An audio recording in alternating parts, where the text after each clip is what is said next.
Salve, investidor! DEVA 11, vale a pena? É um bom investimento? Como está a quinta subscrição do DEVA 11?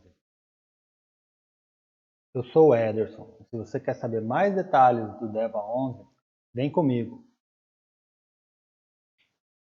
Lembrando, pessoal, que esse vídeo não é uma recomendação de compra ou venda do ativo, né? O intuito do vídeo é fornecer um conteúdo gratuito sobre investimento, né? Mostrar como é que é o investimento. Todas as informações aqui apresentadas são informações disponíveis na internet gratuitamente.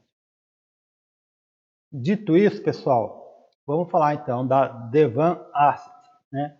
Então, se a gente pegar aqui o objetivo do fundo, a gente vai ver que está lá, oferir rendimentos e ganhos de capital advindo das aplicações de ativos financeiros com laço imobiliário.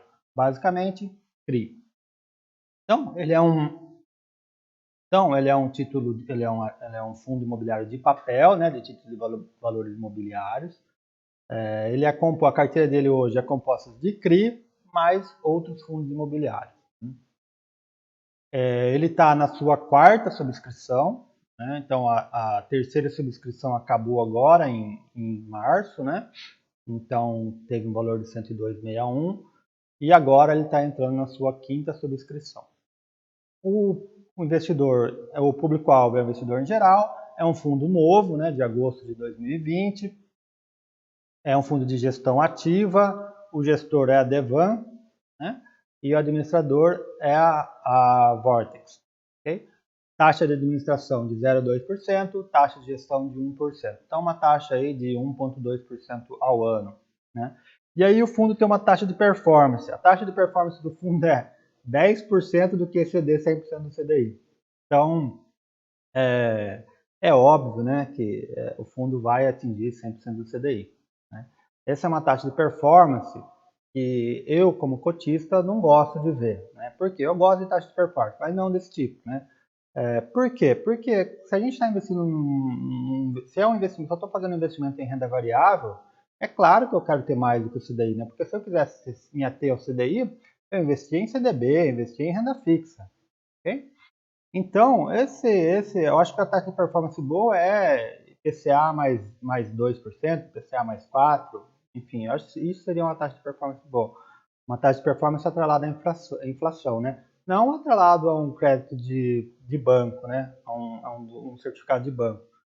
Então, assim, eu acho que a administradora tem que mudar esse tipo de taxa de performance baseado em 100% do CDI, né? Se fosse, sei lá, 300%, 100% do CDI mais 4%, beleza. Agora, só o CDI não dá, né? Enfim, vamos lá. Tá gostando do conteúdo desse canal? Deixa seu like, faz a sua inscrição, ativa o sininho, divulga para os seus amigos. Ativos, né?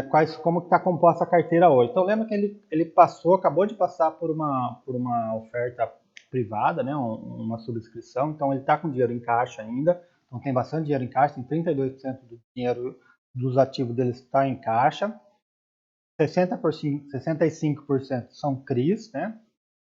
Então eu fiz um resuminho aqui, ó, tem 49 CRIs, aproximadamente 410 milhões de reais.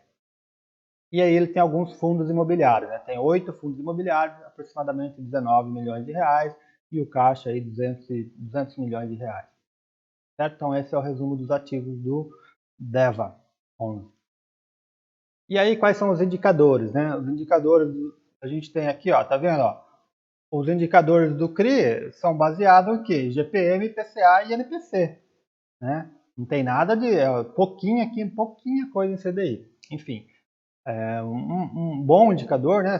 Quase 70% em IPCA, mais 27% em GPM. Então, a grande carteira está aqui em IPCA e GPM.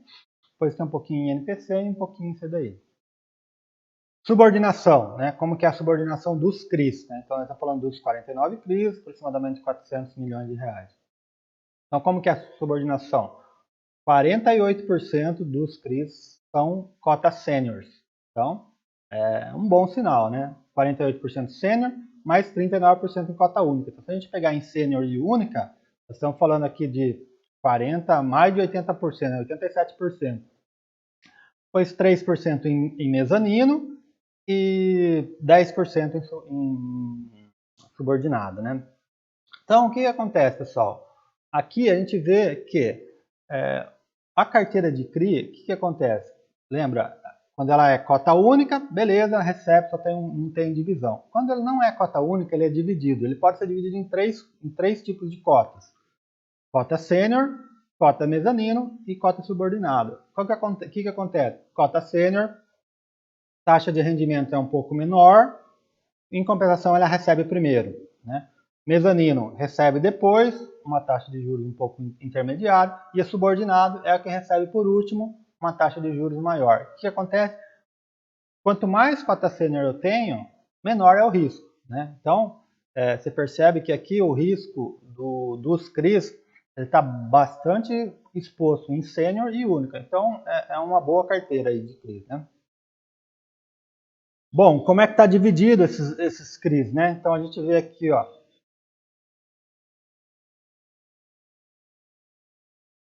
Então, como é que está dividido esses CRIs? Então, a gente vê aqui, ó, 35% é corporativo, 25% multipropriedades, 28% loteamento, 9% em shopping e 3% em timeshare. Então, a grande maioria aqui, nós estamos falando de corporativo, loteamento e multipropriedade. Né? São os grandes focos. Como é que está a distribuição geográfica disso? Então, a gente vê aqui, ó, no interior de São Paulo, a gente tem aqui quase 20%, né, 18,8%. São Paulo, 13%. Então, se a gente pegar São Paulo e interior, nós vamos ter aqui uma grande 30%, né, mais de 30%. Aí Porto Seguro, Gramado, Olímpia, né, que é o cara que separou Olímpia, que é uma instância turística grande, né, do interior de São Paulo. Então, ele separou a Olímpia aqui do interior e do resto de São Paulo. Então, tem bastante coisa em São Paulo aqui, né? Aqui, assim como São Pedro. São Pedro também é uma instância turística, né? E Barretos. Barretos também é uma instância turística. Tem o Barretos Country Resort lá, né? Que é um parque aquático. Então, tem bastante coisa em São Paulo e aí depois está dividido dessa forma aqui. Eita, é uma boa divisão, né? No Brasil inteiro. Então, esses são os CRIs, né? Não vou falar de todos, mas se você tem uma para vocês verem, né? Então, a gente está falando aqui, ó, um CRI, circuito de compras. Um cota sênior e PCA mais 8. Né? Se a gente pegar aqui uma cota subordinada, ó, Ondas Praia, multipropriedade, subordinado, e GPM mais 17. Então é bem diferente da sênior, né? Enfim, mas a vantagem é que vai receber primeiro o sênior, né? Então, o que a gente vê aqui que tem que ver, olhar aqui? LTV, né? Tem bastante LTV que não está informado, mas a maioria dos LTVs aqui, ó, 35%, 50%, esse 70%. O que é a ideia do LTV? Quanto menor o LTV, mais seguro, né? Maior a relação da garantia em relação à dívida do CRI. Né? Então aqui os LTVs estão bons, né? São todos abaixo de 50, tem 1,69, 1,60, mas o resto é tudo abaixo de 50. Os que são informados. Ok? Então, se a gente pegar o prazo, vamos ver aqui o duration. Duration aqui, pessoal, no sentido que está lá no relatório gerencial, é o tempo que ele demora para ter o retorno do investimento. Né? Então, não é o prazo médio, mas é o prazo que ele vai ter, que ele tem para ter o retorno que ele investiu. Então, aqui é 2,5 anos, 3,5 anos, 4 anos. Então, são tudo aqui, se a gente pegar aqui, vai dar na faixa de uns 3, 4 anos, né? 7, 2, enfim. É isso aí. Beleza, pessoal? É isso, acho que é isso. Aí, o que a gente tem? A gente tem os FIIs, né? Eu tenho 8 FIIs lá no DEVA 11. E como que está dividido esses FIIs? São 8 FIIs, 19 milhões de reais, aproximadamente. Então, 50% em outros papéis, né? Em outros fundos imobiliários de papéis, de recebíveis. 6% em lajes comerciais, 44% em corporativo. Então, aqui esses são os FIIs, né? Então, o que ele tem aqui, ó? MCCI, CANIP, BTCR, o CANIP é recebível, né? MCCI recebível, BTCR recebível, JSRE, JPPA, VGIR, VGIP. E ele tem esse LSPA aqui, né? Aqui, ó, ele tem uma nota aqui nesse cara, que é, embora esse cara aqui, o LSPA, seja um FII, a estrutura é muito similar à de um CRI, né? Possui prazo, remuneração e garantia definida. Essa alocação não entra na linha tática, devendo permanecer no portfólio do fundo no longo prazo. Já, então esses são os ativos, né? Então vamos falar um pouco de preço do DEVA. Então, o patrimônio, ele tem um patrimônio de 630 milhões de reais, né? Um valor de cota patrimonial de 98,7%. A cotação de sexta-feira, 30/4, foi de 110, né? Fechou em 110,24, o que dá um PVP de 1,12, né? Os fundos de papéis estão super valorizados, né? Então, um PVP de esse cara está com sobrepreço, né? Está custando mais caro, 12% do que ele deveria custar. Né? Em compensação, ele está pagando bons rendimentos, né? E o valor já foi lá de 115, enfim, deu uma diminuída bastante, deu uma boa diminuída por causa da subscrição, né? Dividendos. O último dividendo foi de 1,54, que dá o dividend yield de 1,31%. Excelente dividend yield, né? Um bom dividend yield, mais de 1% no mês é muito bom dividendo. Ele não tem um ano ainda de dividendos pagos, então eu peguei o trimestre, a gente pegando o trimestre tem R$ 4,77, que dá um dividend yield aqui do trimestre de 4,3%. É um bom dividendo, se a gente simplesmente multiplicar por 4, né, vai dar mais de 12%. Se mantiver isso, né? Liquidez. O DEVA tem 18 mil cotistas, né? Um número razoável aí de cotistas, é um fundo novo, né? Mas tem uma liquidez espetacular, né? 7 milhões de reais de liquidez média diária é um fundo bastante líquido, né? Dá para investir tranquilo aí nessa liquidez diária aí de 7 milhões.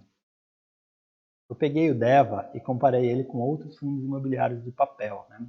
Então eu comparei ele com o RECR, com o HCTR, o CVBI, o KNHY e o DEVA11, né? Então comparei esses 5 aí, lá no Status Invest. Então, se a gente pegar aqui, nós vamos ver que o dividend, o PVP, né? Vamos olhar primeiro o PVP, todos eles estão acima com exceção do CVBI, o CVBI também está fazendo uma subscrição, né? Então quem está fazendo subscrição nesse cara aqui, que eu me lembre assim agora é DEVA está fazendo subscrição, CVBI está fazendo subscrição, Datacom deve ser na semana que vem, e o HCTR também está fazendo subscrição da Datacom essa semana, quarta-feira eu acho, se eu não me engano.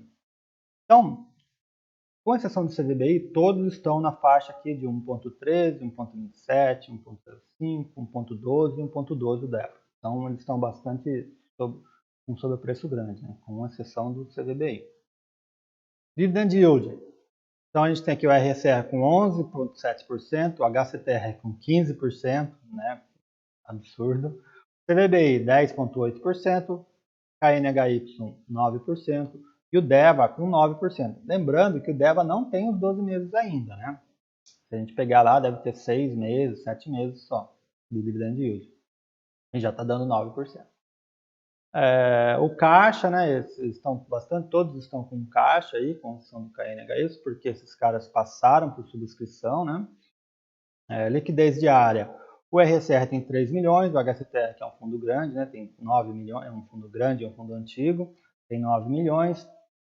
O CVBI tem 4 milhões, o KNHY 1,9 milhões e o DEVA 7 milhões.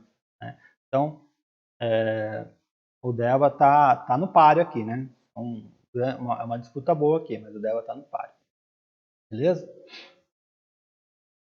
Bom, falando um pouco agora da oferta restrita, né? Da subscrição que vai ter. Então, a gente vai ter aqui a data base dia 5/5, né? Então, se você tiver com a cota no dia 5/5, você vai poder subscrever. E qual que é o valor da subscrição? O valor é R$ 101,25. Né? A taxa de proporção é 0,59, então se você tem 100 cotas no dia 5, você vai poder subscrever 59 cotas a R$ 101,25. Né? É isso. A captação mínima é de 24.990.000, 25 milhões aí aproximadamente. A captação máxima é 450 milhões de reais. Ok? Período de preferência vai de 10 do 5 a 20 do 5 e sobras e a liquidação 21 do 5, sobras 25 do 5 a 31 do 5. Beleza, pessoal? É isso. Gostaram? Deixa o like, se inscreve no canal e diz aí qual fundo que você quer ver por aqui. Até mais.